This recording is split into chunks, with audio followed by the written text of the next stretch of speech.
Você já ouviu falar sobre a utilização do ozônio para conservar o alimento?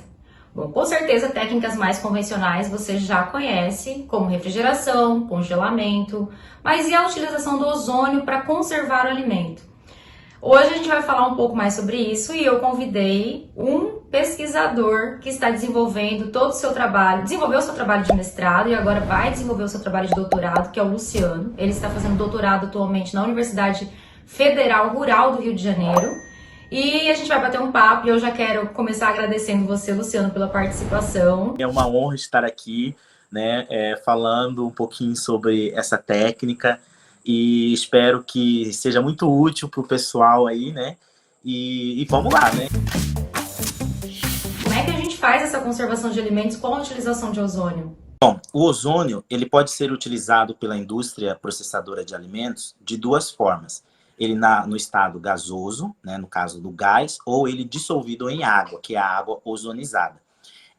Ele atua como um agente antibactericida, né, ou antimicrobiano, eliminando as bactérias, fungos, protozoários e até mesmo vírus, tanto em alimentos de origem animal, de origem vegetal, e também é utilizado muito também na questão de tratamento de águas, né, águas, efluentes, resíduos, né.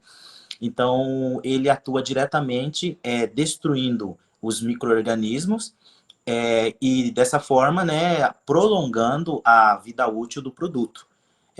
Ele não é uma substância que ele não deixa nenhum tipo de resíduo, então ele acaba tendo uma grande vantagem, né, em comparação com outros agentes sanitizantes, por exemplo.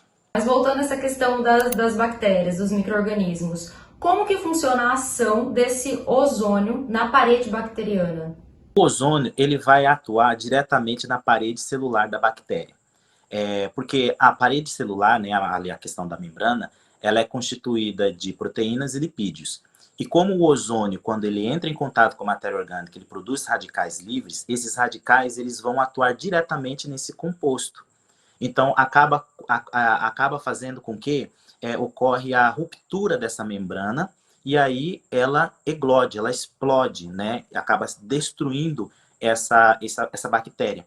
Mas vai depender muito também do tipo da bactéria, porque tem uma diferença, por exemplo, das bactérias gram negativas e gram positivas na questão da espessura da membrana celular, da parede celular dessas bactérias. Então, dependendo do micro-organismo, é necessário uma concentração maior ou até mesmo menor para que essa estrutura seja totalmente destruída e o ozônio seja eficiente na redução ou na eliminação desses micro-organismos, no caso da bactéria em específico. Assim, por isso que é importante, a concentração ela vai ser determinada em relação ao alimento e ao micro-organismo. Por isso que a importância do conhecimento, né, de microbiologia, dos fatores também característicos de cada alimento. A concentração, o tempo de exposição, o tipo de micro-organismo e até mesmo a matéria-prima influencia diretamente no uso do ozônio na sua eficiência como agente antimicrobiano. Então, tudo isso são fatores que precisam ser analisados, precisam ser estudados para que o principal objetivo seja atingido, né, que é redução ou eliminação dessas bactérias, seja elas deteriorantes ou patogênicas. Essa concentração, então, né, como você disse, ela vai ser definida de acordo com o alimento, o micro-organismo. Mas assim, para a gente ter uma noção, tem uma concentração limite que você não pode estipular acima daquele limite que vai dar algum problema, vai causar algum dano à saúde ou algum dano mesmo às características ali do alimento?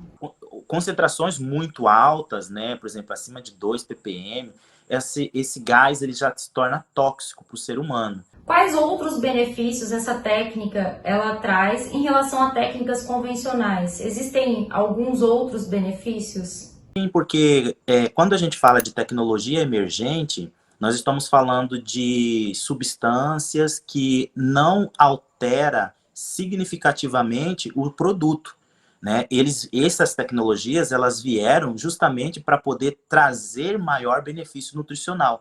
Por exemplo, quando a gente usa os métodos tradicionais, que, por exemplo, lá o congelamento ou até mesmo a alta temperatura, tem perdas nutricional, tem perdas, altera a questão sensorial do alimento. As tecnologias emergentes, ela tenta diminuir o máximo possível essas alterações. Então, quando a gente utiliza o ozônio, nós estamos falando em degradar, né, menos a questão nutricional do alimento e também sensorial. Você falou dos benefícios, mas aí a minha curiosidade é grande em saber quais as limitações. A gente sabe que tudo tem um lado bom, um lado ruim, né?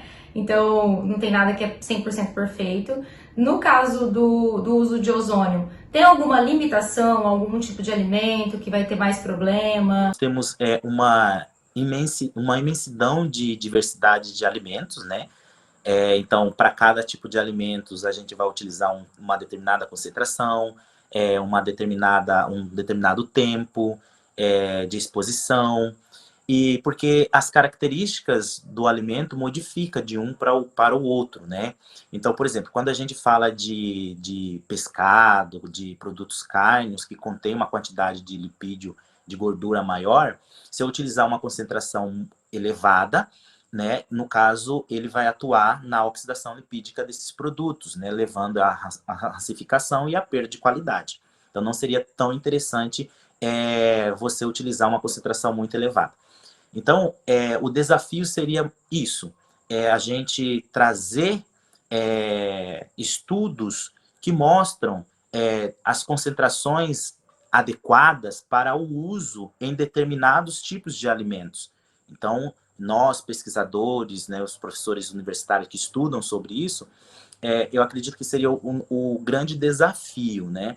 Até porque o ozônio, existem diversos tipos de micro-organismos que podem também influenciar.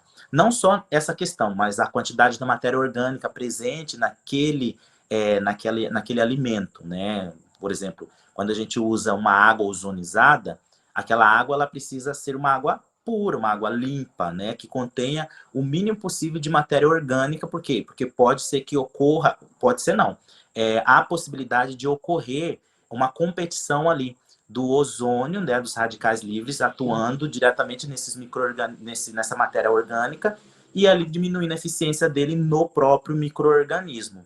Então, são desafios, né, que precisam ser estudados de uma forma mais intensa.